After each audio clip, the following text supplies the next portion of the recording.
In North Carolina, tomatoes are susceptible to a wide range of fungal and bacterial diseases that can spread easily due to the warm and wet conditions we have during the growing season. Correct diagnosis is an important first step in any disease management plan so you can make the most effective decision for your operation, whether you're growing commercially or for personal use.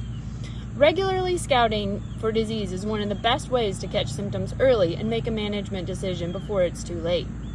Early blight of tomato, which is what we see here, is a common fungal disease on tomato. It thrives in warmer conditions with frequent rainfall and high humidity. Symptoms of an early blight infection are brownish black lesions that have characteristic concentric rings differentiating it from other similar diseases. The disease can affect the leaves, stem, or fruit of the plant, although an early blight infection is usually first visible in the lower leaves of the tomato and spreads from there. The area of the leaf surrounding a lesion may turn yellow, and eventually the entire leaf could turn yellow as well. Lesions occurring on fruit can typically be seen around the stem attachment at first and will also have the characteristic concentric rings of early blight.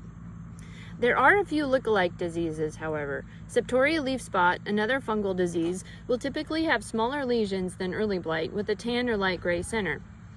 Late blight has lesions that are a lighter tan color with light green halos around the lesion. Late blight also appears all over the plant, especially on new growth, whereas early blight will be seen primarily on older foliage. Bacterial spot lesions will be smaller, around 1/16 of an inch in diameter, and the center of the lesion may fall out. The lesions of bacterial spot may also be water-soaked on the underside of the leaf. All of these look-alike diseases lack the characteristic concentric rings of early blight lesions. If you have a hand lens or access to a microscope, you may be able to see spores confirming the early blight pathogen is present.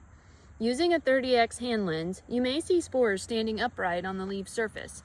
If viewed under a compound microscope, the spores will look dark brown to black in color, have multiple segments, and have a characteristic long beak or tail which may be forked. If you have any questions, don't hesitate to contact your local extension office for help. The early blight disease fact sheet will also be linked in the description of this video. Thank you for watching.